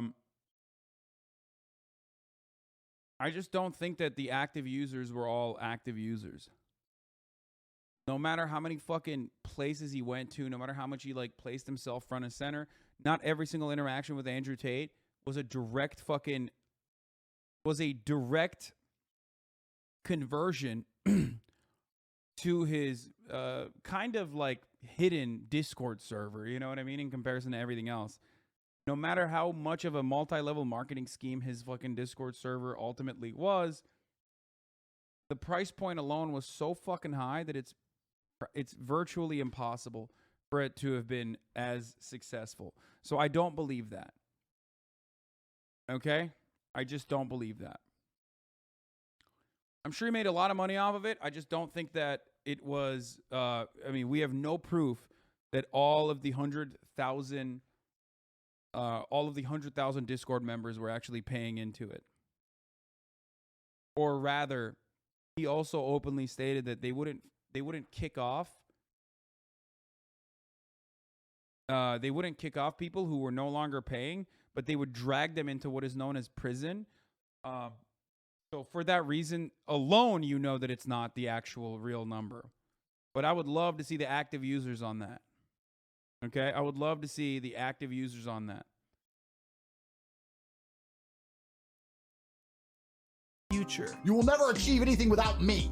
That's why you need Hustlers University in the War Room. You need us. I don't need you. If you don't join, do I stop being rich? No. I don't care if you join or not. You need me. That's what Hustlers University is about, because I'm the only person out here who teaches people how to get fucking rich. And I do that on purpose because I want rich people around me, because when the battle comes, when the Satan returns to Earth, and I need to make the battle call to the War Room soldiers, I ain't got time for no brokies. But despite what may seem like glaring similarities to con men like Ty Lopez and Grant Cardone, Andrew Tate claims to be different. But how so? Well, let's take a look at the courses themselves. CobraTate.com offers more than a few options to change your life by selling every type of educational course under the sun. From a $200 fitness program, a $300 body language course, to the $800 PhD. It's a double-edged sword.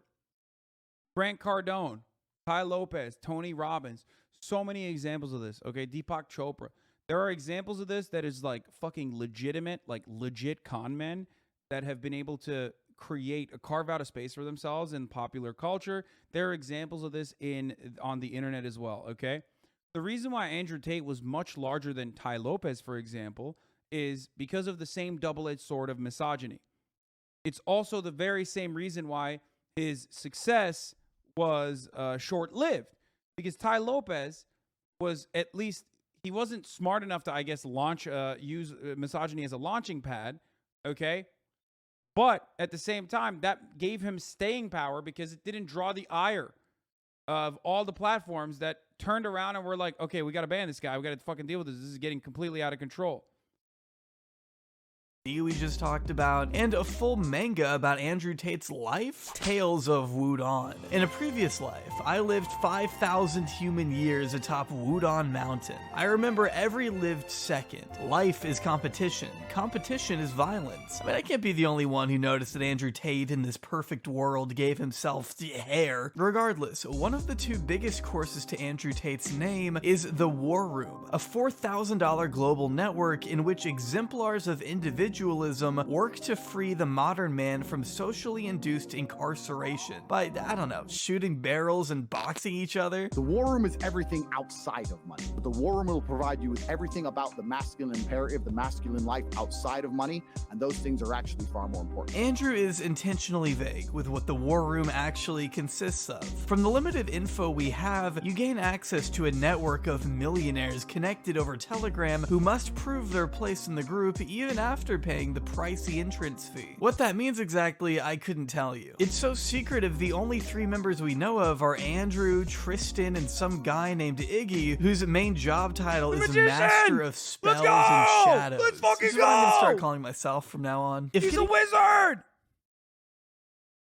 To meet and work with the self-proclaimed greatest hypnotist to ever live, it doesn't make you want to take out a loan right now. I don't know what does. But we haven't even touched on Andrew's flagship program, the course he peddles on every interview and stream he appears on, the one you've probably already heard of in some capacity, Hustlers University. Your worldview is about to change forever. If you have a seatbelt in your chair, put it on. If you don't, hold on tight. We're about to get rich. Right here, Hustlers University. First thing to know is there are now 3 versions of HU. The first iteration, simply titled Hustlers University 2.0, the new and improved program he's been selling for $50 a month, with the Hustlers University 3.0 being added most recently. In fact, it's so recent I barely have any information to work with. So I'd like to go ahead and start with the first version. As it may not be up for sale on Andrew's website today, copies of it still linger online, and from what I can tell, originally included Andrew sitting down with his students and explaining how business works through the means of references to the Third Reich. I tell this to everybody all the time, and nobody understands what I'm trying to say. I'm going to try and articulate it. Speed is extremely important in business. Everything must happen instantly, quickly, fast, speed, attack. Hitler conquered Europe with blitzkrieg. You need to go quickly. Yeah, only slightly jarring. According to Andrew, a business is like an airplane. It can't go down even when all engines fail, except eventually that is what happens, right? If an airplane is flying through the sky, even if its engines fail, it will continue. I will never beat the fucking Hassan Eats on stream accusations, okay? It's over. Every fucking clip I'm eating, dude. Every time there's like a clip, oh god damn it, it's just it's over. I will literally, I am permanently scarred, okay? Why am I eating at the best moments of content? Fuck. Continue to fly. It will not fall out of the sky and instantly crash to the ground. It will continue to fly. Do you know why? Because it has forward momentum, and a business is exactly the same. The key with business is to make sure you're always moving forward. No, I'm pretty sure it doesn't always keep going forward, brother. It inevitably crashes. Does this guy literally think engine failure doesn't ultimately lead to a plane crash? It's a great analogy that he just described because, yes, inevitably that plane has to land one way or the other. Only a few minutes later, Andrew advises we lie about our business You even put the fucking Austin show clip. I wonder what this does. Start making money, but doesn't offer a ton of solutions for what to do once we can't fulfill any orders. You can start businesses very, very cheaply if you do it the right way. Make a website, put some pictures on there, pretend you've got a whole bunch of stuff you ain't got, and start getting money in. You can start this business for $5 grand. You're gonna start getting money in, and you're not gonna have any way to fulfill the orders. But back to business lesson number 1, because you're a fast worker, because you're industrious, because you work with speed, you'll find a way to fulfill the orders.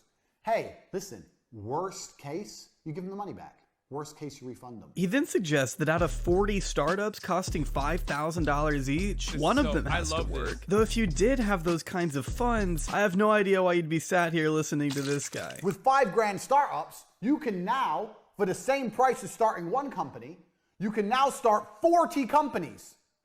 One of them's gonna work, because they're $5 grand each to start. One of them's gonna work. So you have to learn that the idea of starting a business is not expensive. Get that out of your head. I'm a millionaire. Not to mention any sort of helpful advice he may offer is just information you can find readily available online for free. Nothing that hasn't been done already, and certainly nothing profound enough to justify the cost. There's no reason to sift through hours of Andrew scribbling on a whiteboard when you can just look up proper business strategies on Google. I mean, it doesn't have to be this dramatic. Forget studying. You can either go to university and look at books and study and be a geek, or you can learn how to make some money, because they don't teach you that in university. They don't teach you how to make money. Have you ever seen a college professor with an S63 and a McLaren and a Lambo and an Aston Martin standing next to a Porsche? No, you've never seen any of this. I know how to make cash. Hustlers University 2.0 is a watered-down, soulless version of the original Hustlers University, if such a thing were even possible. The biggest difference being the format. Instead of paying to listen to the man himself, you're thrown into a Discord server and assigned a random quote-unquote professor who is not Andrew Tate. You never even get to see the top G from my understanding. Probably because he's too busy marketing the damn thing in between police questioning for sex trafficking. Sorry, I keep getting ahead of myself. Let's just get through the rest of this course so we can talk about the criminal allegations. Upon joining— Straight up the worst professors have the nicest cars, by the way. And by the worst, I mean like the closest to Andrew Tate type motherfuckers.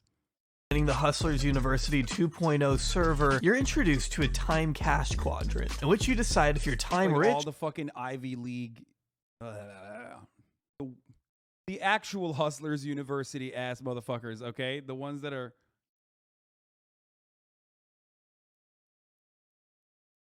but cash poor, time poor and cash poor, time poor and cash rich, or time rich and cash rich. If you've lost track, that's okay, and none of this actually matters because you don't need this course. It's a waste of money. Whatever you choose, though, determines the group of courses you access, containing the most basic, surface-level information. Still jealous of Tate? Tax the lawmakers?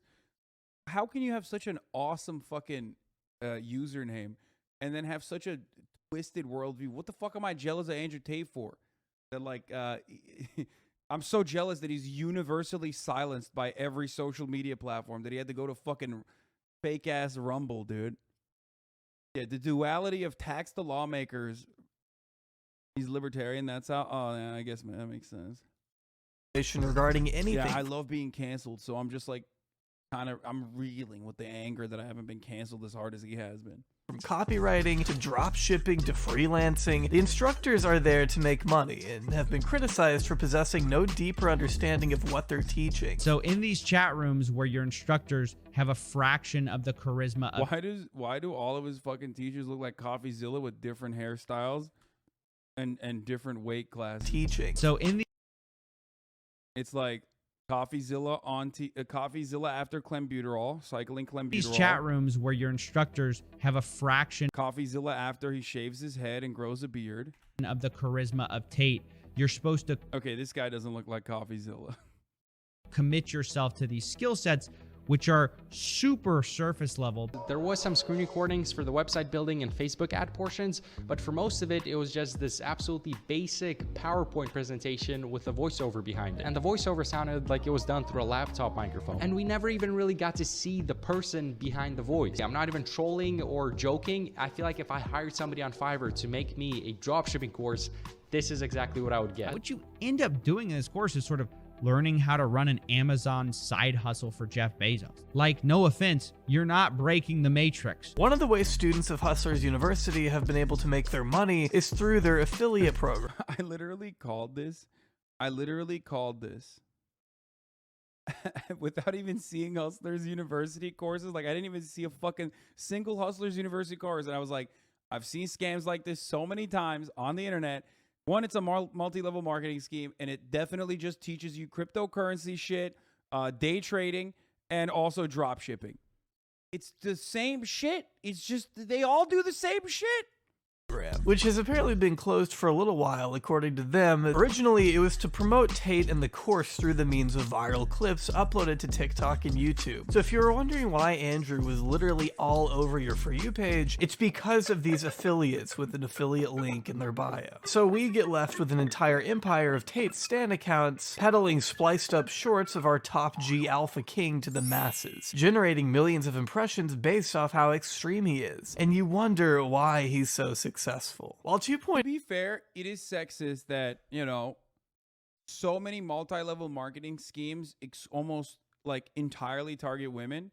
We need MLMs for dudes, like only dudes. You know what I mean?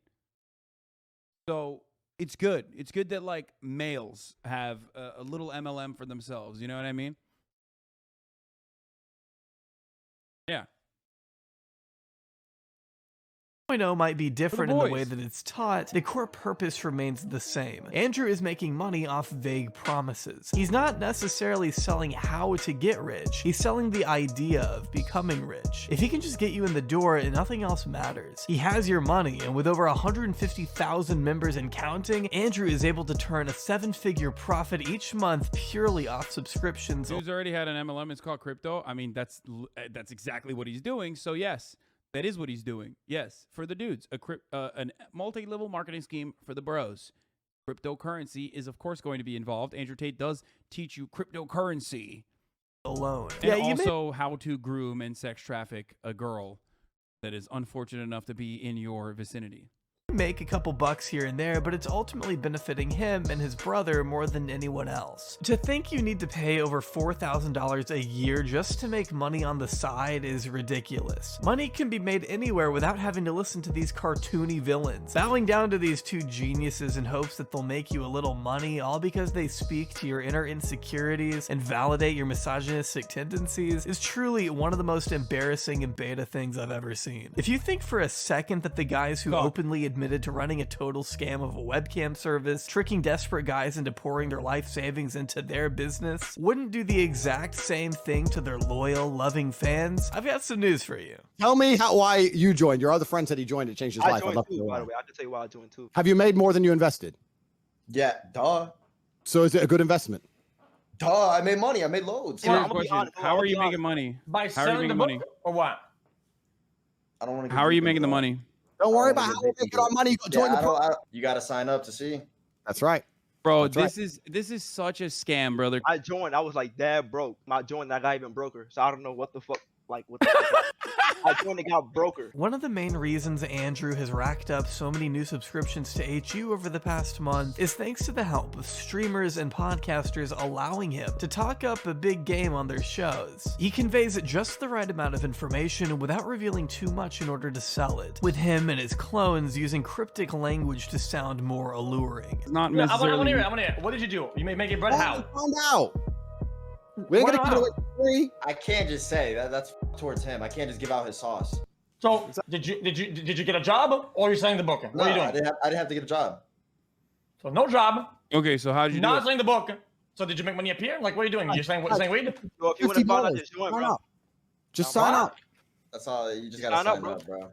Sign up. It's $50. Don't be tight. To desperate teens in search of a way out of the matrix, this course sounds like the key to freedom. And even if you've got doubts, as he says himself, you'll never truly know until you try it. He makes money no matter how you cut it. A grift that keeps on grifting. And Aiden honestly isn't wrong when he implies he should be getting a cut, considering Hustlers University tends to garner 6,000 new members per appearance Andrew makes on his streams. You're not gonna reduce our subscriber number. I don't Every believe single that, time I by do the one of these way. Twitches, we get 3, 4, 5, 6. I actually don't believe that. I think you debated that scum all right. I wish you spoke more, impressed him on being a rapist and being proud of it.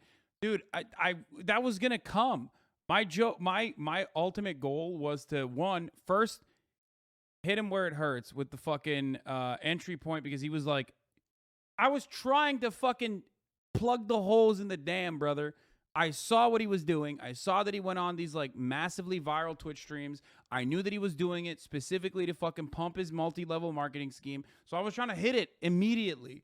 Like I was trying to plug the fucking holes of the dam. But then I plugged it too hard and then he imploded. Everybody started ripping him and then it was done. You know what I mean? Like it was fucking dumb. He got crit. It was done. He got crit damaged and it was over.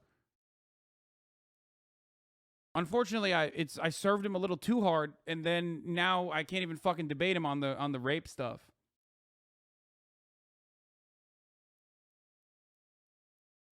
Cause like that was my goal. My goal was to have him come back, and then we would have another conversation.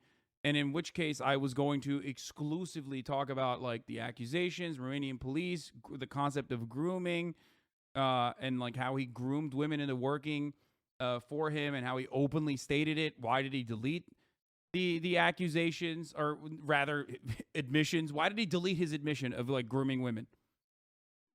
You know? And unfortunately, he caught a couple bodies there, and then, you know, debating rape. I mean, no, it's not about debating rape. Obviously, you can't. That's like ridiculous. But you can expose someone for their rapist tendencies. You know what I mean?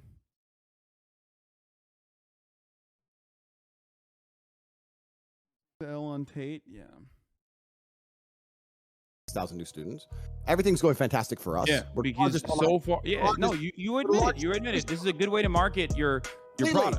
I'm marketing. People don't push back because Aiden is like I said, he's dick eating a little bit. Pretext. He's not- I'm Bro, really hey, you're not gonna talk to my homie like that. Watch your mouth. You're Hey, not dick riding. Appreciate you, gang. Appreciate you. It's worth noting that Andrew has since been banned from Twitch, so the way he sells this course in the future is gonna have to be a little different. But for the past little while, he's been advertising off the backs of anyone who so much as acknowledges him. So of course, the irony that I may be sending more subscriptions his way by making this video isn't lost on me. But it's an inevitability I've accepted, seeing as he'll continue to grift regardless of anything I have to say. It makes no difference, because we'll always have the Aiden Rosses of the world there to slob him off at any given chance. But nice chatting to you, young man. Don't go, bro. Andrew, please don't go. That was terrible. which is especially uncomfortable to watch when you consider the open criminal investigation.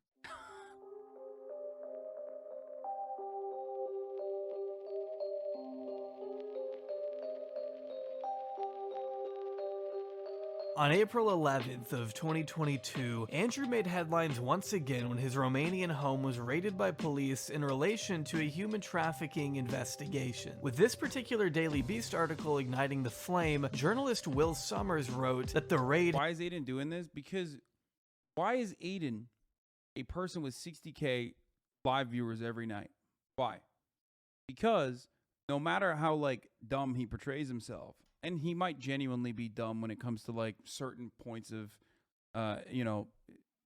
certain points of like history, like knowing who was the leader of certain countries during World War II or whatever.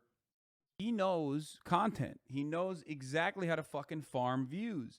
That's why he went live in the middle of like Andrew. That's why when Andrew Tate was banned off of TikTok, he immediately went live and was like, "Oh, come on the broadcast."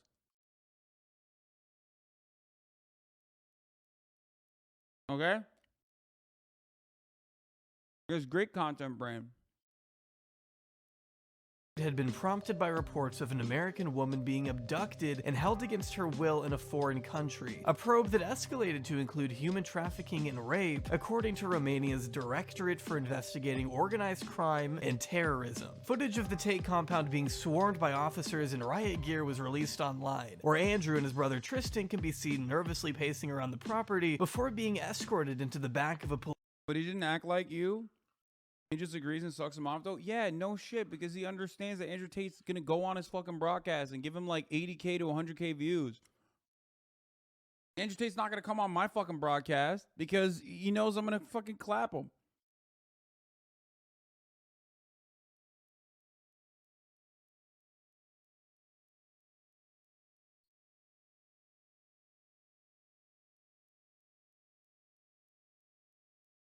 Police van and driven away from their villa, not without confiscating computers, phones, and iPads. According to multiple Romanian news outlets, there appear to have been 2 women found at the property, a Romanian girl and the 21-year-old American who the police had originally set out to find. Tristan and Andrew, though, have claimed the exact opposite, that there were no women on the property and the whole investigation was based on a false report. No girls were found in my house and nobody was arrested. According to a Romanian newspaper, the 21-year-old American alleged she was approached by Tristan on Facebook, who after a short period was able to convince her that he was in love with her before she came out to Romania, leaving her boyfriend behind. A testimony— By the way, this is why like a lot of those other girls on TikTok posting their fucking DMs from Andrew Tate is like kind of funny, but also really, really nefarious and really scary at the same time too.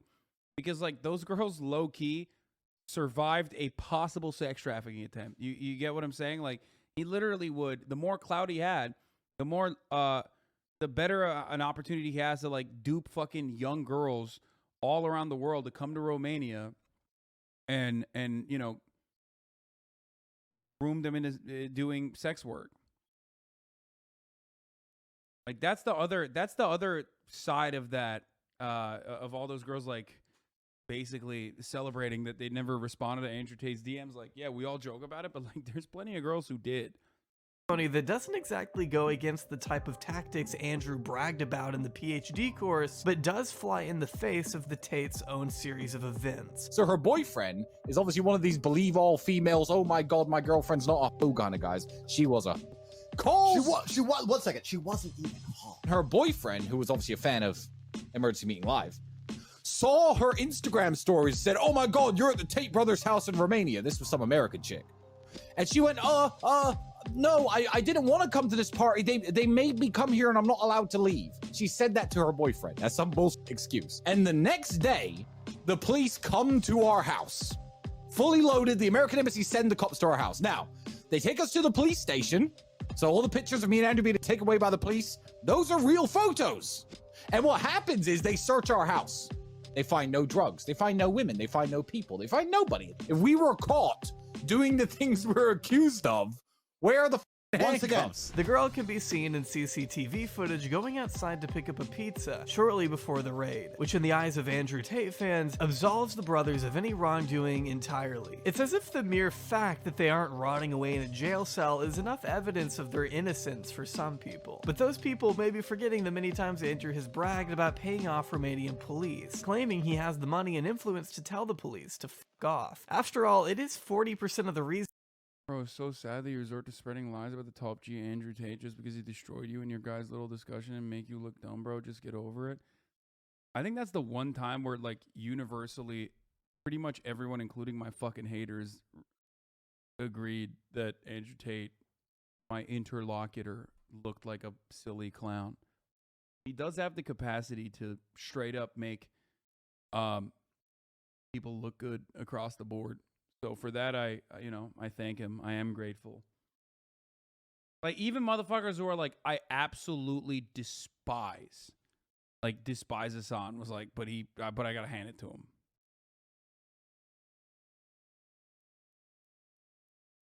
Like, he just rage quit. Well, you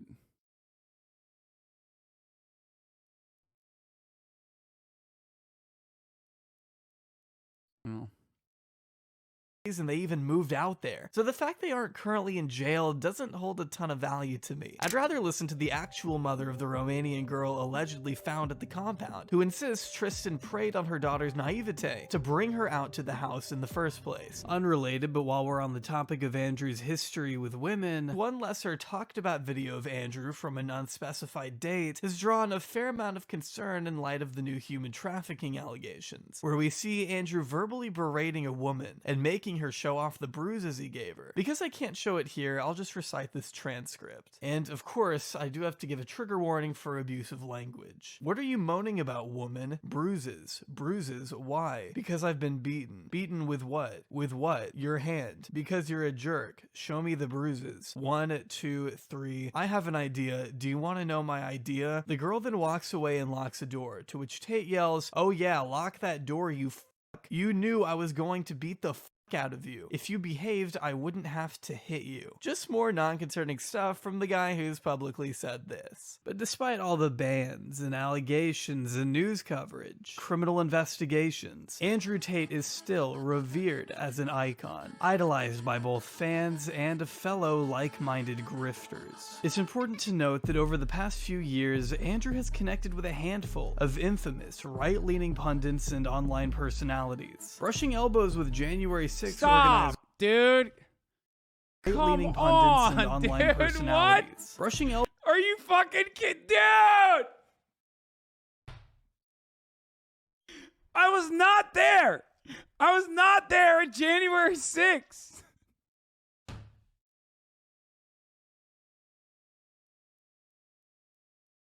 Oh my God. I was not there at January 6th. That was Hank. He looks a lot like me, okay? That's Hank Pecker. Oh, Jesus Christ, dude. It's every single streamer that has watched the debate gave us on the W, even the people I watch that don't like you, just confirming you're absolutely correct about that. Yeah.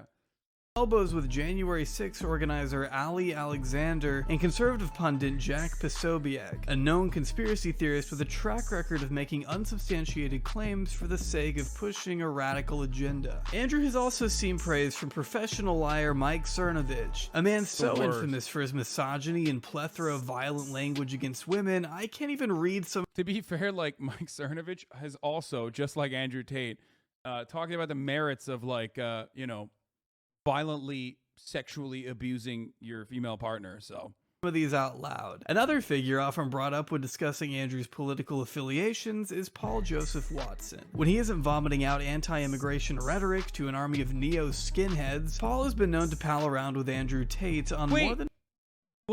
Oh my God. Wasn't Mike Cernovich's fucking thing Gorilla Mindset? Oh my God, another mindset guy. He did POA shit as well, of course. Yeah. Gorilla Mindset. how to control your thoughts. All these motherfuckers did. Pitbull mindset, alpha dog mindset, gorilla mindset. Ooh. Than one occasion, with each segment they shoot together somehow being more unhinged than the last. Women are just... Oh, can I say it? Yeah, I can say it. Women are useless in most situations. They're useless. Bro, I know why this motherfucker shaved his head. I've never seen... I mean, dude, your hairline was going, brother. You did that classic thing where you, like, do the undercut because, like, you realize the sides are gone already. Didn't work, so he was just like, all right, fuck it. Like, I could grow hair. That's the funniest part. One of the funnier fucking moments in the Andrew Tate saga that was short-lived, unfortunately, was when he literally did the when he said, like, well, I could have long hair if I want to. I'm just shaving by choice. I'm bald by choice. Yeah, okay.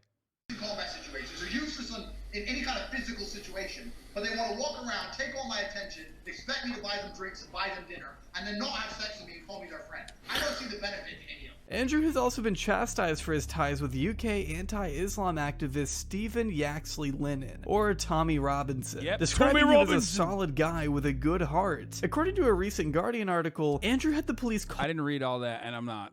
Called on him in 2019 after showing up at the residence of Mike Stuchberry, a journalist who had previously spoken out against Andrew, an incident that came just days after Tommy Robinson did the same thing, a situation that reportedly caused Stuchberry's wife to suffer a panic attack and played a massive role in their decision to move out of the UK altogether. While Andrew may not posit himself exclusively as a political commentator, he's always left his beliefs out in the open. It's all a scam. Let me tell you something, man. When this corona thing was going on, look like no, I'm not like these mask wearers. Trump is a G. I want to emphasize the type of individuals he attracts and welcomes, because while railing against innocuous personalities like Danny Gonzalez or Ethan Klein, Andrew embraces the company of reactionary scam artists, even filling in as guest host of InfoWars whenever Alex Jones is away, presumably losing tens of millions in court. It's worrying to me in the sense how Andrew opens the door for young, impressionable teenage boys with a lack of direction in their lives to fall down this pipeline of harmful ideology. By coming across as some well-meaning motivational guru, Andrew earns a sense of credibility among unassuming viewers, those who may not be aware of his full story, opening the floodgates to a wave of more dangerous beliefs to be spread. He's like a Trojan horse of stupid takes. People say, well, don't have Tate as male role model, there's better ones. Where are they? There are no other male role models. Because to inspire the youth of men, you need to be aspirational. They have to look at you and want to be like you. And there's no other male role models that have had the tenacity or the aggressiveness to have such a fantastic life as I have. Before he got banned, I decided to put my theory to the test, setting up a brand new TikTok account and seeing how long it took to go from Andrew Tate to alt-right adjacent content. And after about an hour and a half worth of scrolling, I went from a completely blank slate to my For You page being flooded with nothing but Andrew and Tristan. Coming across the occasional Ben Shapiro, Matt Walsh, Jordan Peterson video, everyone you would naturally expect from that crowd before finally landing on conspiracy videos, Alex Jones, and a speech from notoriously homophobic Florida Governor Ron DeSantis. All from damn, nothing dude, but that algo is so sexy to me. I'm not even kidding. Which, by the way, remember, is quite literally the same as the fucking YouTube alt-right rabbit hole. Everything is the same. Everything. We're just reliving the same existence over and over again under different packaging. Every hour passes and a 60-second ad break comes and goes. And I tell you, at the top of the hour, there's a 60-second ad break. And if you no longer want to see those fucking ads, all you need to do is subscribe for $5 or for free with a Twitch Prime. And I tell you, you can also avoid those ads if you get gifted a fucking sub. If you're lucky, that is. But Twitch Prime is free. Here's the 1 minute ad break now. Okay. No, but for real, though, this is identical to the YouTube fucking rabbit hole, dude. The YouTube right-wing rabbit hole that ultimately ended up with serving you reactionary videos that went from PewDiePie to, like, I don't know, some neckbeard alt-light guy or a T channel that's like right-wing focused, all the way to a essayist that is a neck-bearded fucking women-hating weirdo, all the way to other collaborative efforts made by that guy to a straight-up right-wing, ultimately like an actually openly right-wing commentator, all the way to a fucking Nazi. That's always how it works.